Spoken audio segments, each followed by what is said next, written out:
At a quiet beach in Kamakura, 5 Mongol envoys knelt in the sand. Their mission had failed, and their time was up. They stretched out their necks, accepting the clear target for the executioner's sword, a final mercy.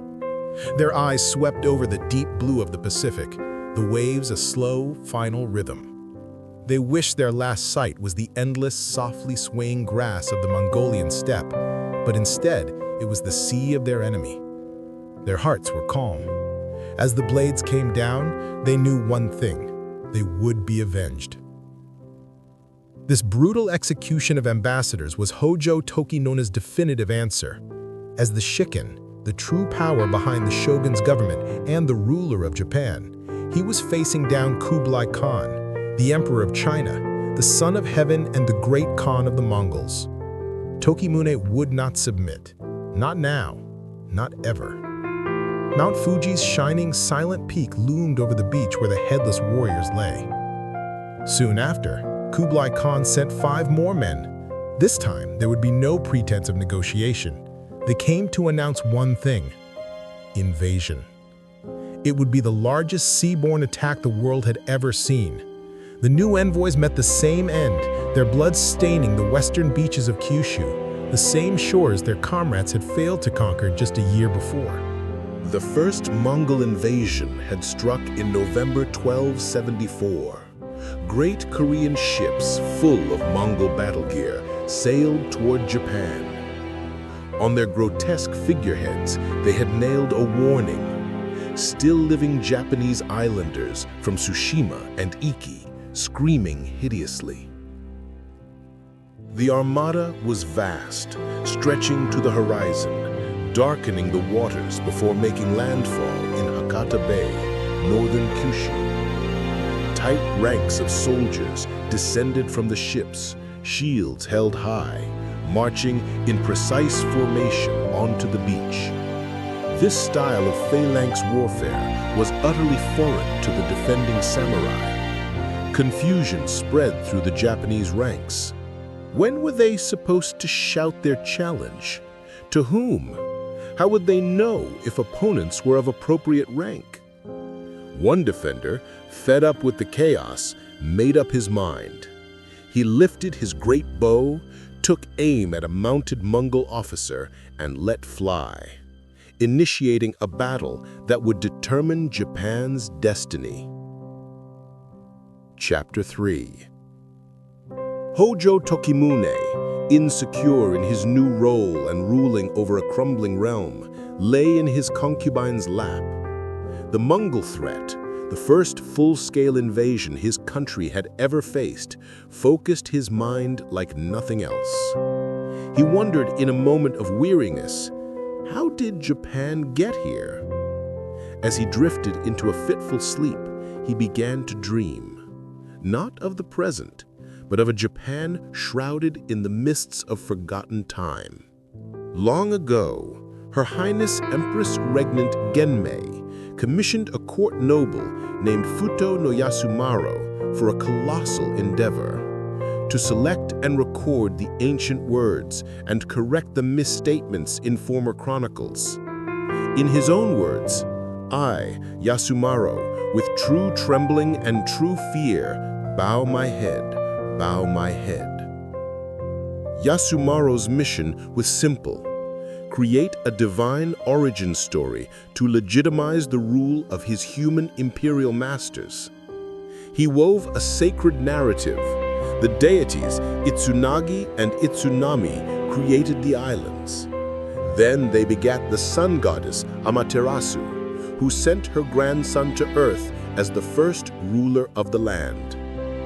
This lineage eventually led to Emperor Jimmu, the first of a line that was to last forever. Yasumaro's work was brilliant political propaganda, much like the Roman Aeneid. He discovered a royal lineage that stretched back to the sun herself. His sun goddess was likely based on the legendary 3rd century shaman queen, Himiko. The Chinese historical records tell of a time of chaos and warfare until the people of Wa, early Japan, agreed upon a woman for their ruler, Himiko. She occupied herself with magic and sorcery, bewitching the people. Though mature in age, she remained unmarried. Himiko resided in a palace surrounded by stockades and armed guards. After her enthronement, few saw her face. She communicated only through her younger brother. She had woven a spell of Kido magic over her realm, bringing peace where there once was war. When Queen Himiko passed away, a massive, more than 100-pace-wide burial mound was raised, a kofun. Over 100 of her attendants followed her to the grave in sacrifice. The era of these massive keyhole-shaped burial mounds, the Kofun period, marked the dawn of megalithic engineering in Japan. Himiko's rule, recognized by the Wei dynasty in China, set a precedent. The status of women was high, and female monarchs frequently entered the chronicles as powerful, unifying rulers. Chapter 5. The early Japanese religion, Shinto, was a living, breathing faith of nature spirits, mountains, rivers, and trees. But the islands were intimately connected to the Korean peninsula through trade, marriage, and war. In the mid-5th century, King Seong of Baekje, a Korean kingdom, sent a letter to Japan sharing the peace of the Buddha. The emperor's chief advisor, Sogano no Iname, saw this as more than a religious gift. He saw it as a path to power. However, the old Shinto gods seemed insulted. Plague broke out. The emperor, in a fearful rage, ordered the Buddhist temples destroyed. It was left to Soga's descendants to reclaim the Buddhist mandate. Years later, a decisive battle turned against the Japanese and pro-Buddhist forces. Prince Shotoku, praying for victory, vowed to honor the 4 heavenly kings. He rallied the troops and swept to victory. When Prince Shotoku was appointed head of government under his aunt, Empress Regnant Suiko, he made Buddhism the state religion. Together, they sent embassies to China, established a calendar, and created a constitution that enshrined Buddhism and Chinese Confucian order. Shotoku is credited with establishing the roots of a stable state and is believed to have coined the term Nihon, the land of the rising sun, the name we now know as Japan. The peace and order established by Shotoku were immediately tested by international conflict. Japan had long allied with the Korean kingdom of Baekje, but in 660, Baekje fell to a powerful alliance of Tang China and the rival Korean kingdom, Silla. In 663, Japan sent a massive army and an armada of 800 ships to the mouth of the Bangma River in Korea, a colossal force meant to restore their ally. Sound, war drums, and cheering suddenly replaced by chaos and fire. The flotilla jammed the river, creating a perfect trap.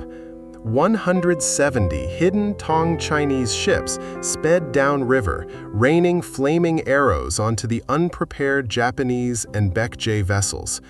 Simultaneously, Silla's renowned cavalry, the fierce Hwarang warriors, charged from the hills. The Japanese and Baekje forces broke.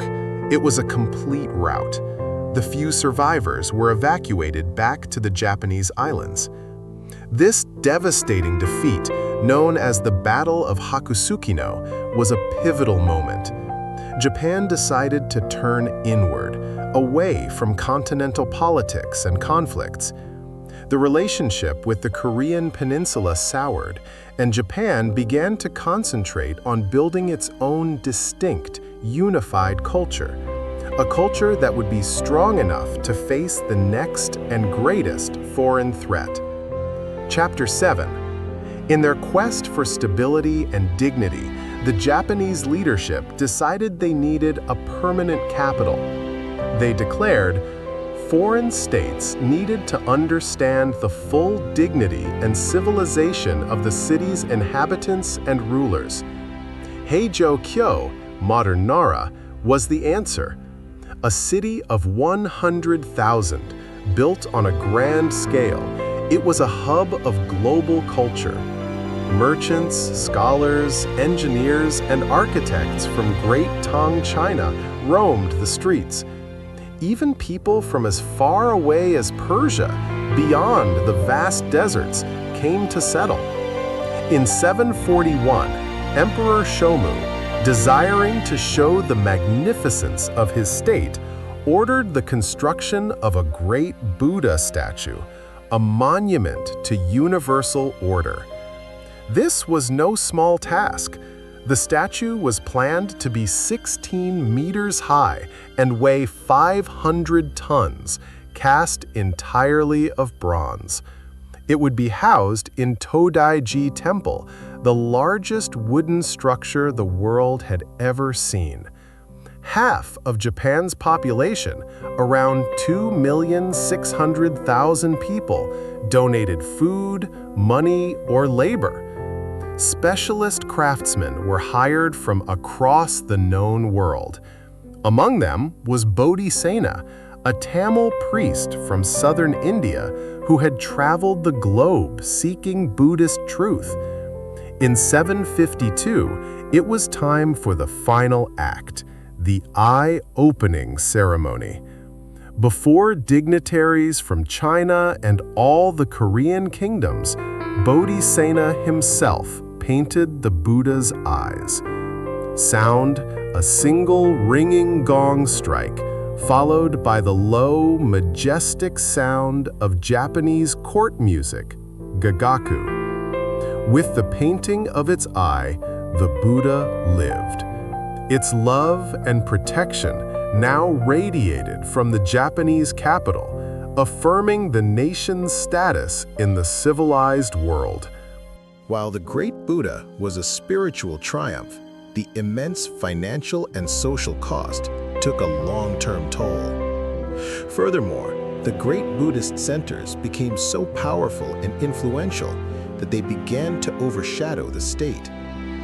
When Emperor Kanmu ascended the throne in 781, he was determined to break free from this powerful religious control. There was only one solution. The eternal capital of Hōjō had to be moved. The Buddhists could be left to chant their sutras away from secular power. After a false start, the new capital, Heian-kyo, modern Kyoto, was eventually founded in 794. This new city blossomed, marked by the vast, sprawling mansions of the noble families, a third of whom still traced their lineage to Chinese and Korean settlers. The economy thrived, and the libraries became the world's envy. For the next 4 centuries, the imperial court would focus on elegance, poetry, and art in Heian-kyo.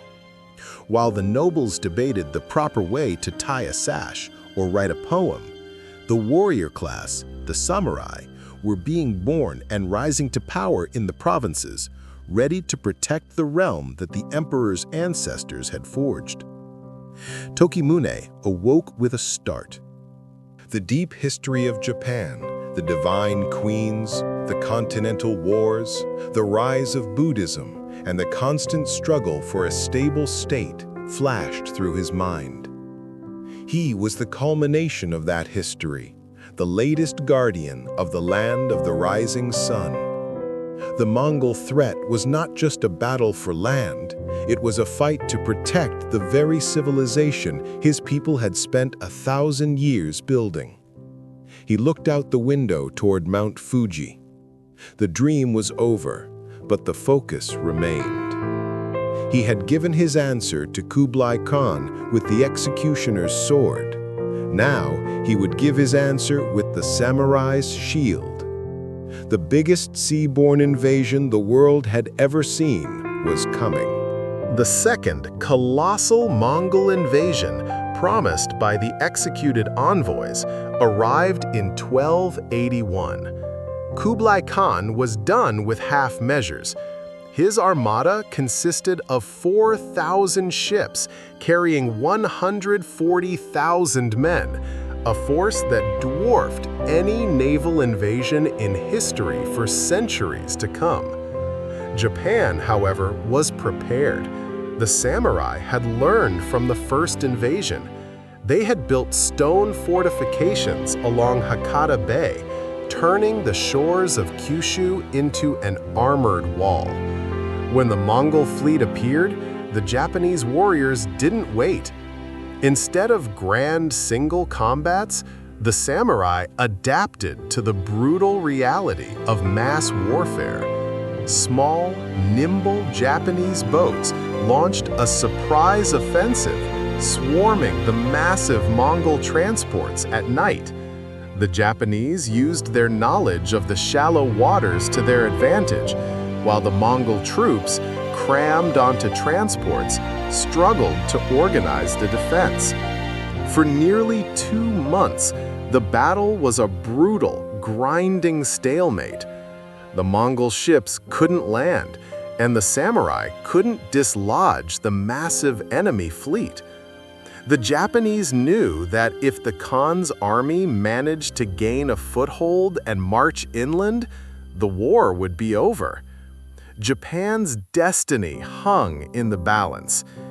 Then, fate intervened. In mid-August, a storm began to brew. Not a squall, but a typhoon, a catastrophic, swirling force of nature. The massive Mongol fleet, crammed together for months, had no room to maneuver in the bay. The anchors held poorly, the ropes snapped, and the towering waves smashed the vessels against the shores and into each other. The storm raged for 2 days.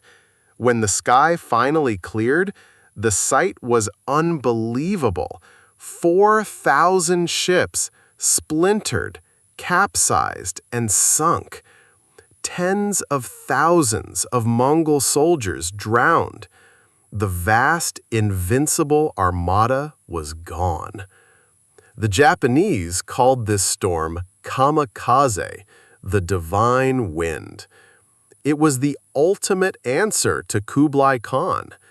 The gods of Japan, the ancient Shinto spirits, and the protective Buddha of Todaiji had risen up to defend the land of the rising sun. Hōjō Tokimune, the young ruler who had executed the envoys, stood on the fortified wall and looked out over the wreckage. His defiance had been answered not just by his samurai, but by heaven itself. Japan would never again be threatened by a foreign invader for the next 600 years. The isolation had begun, and the legend of the divine wind was forged in the crucible of battle, securing the nation's future and its deep belief in its unique, sacred destiny.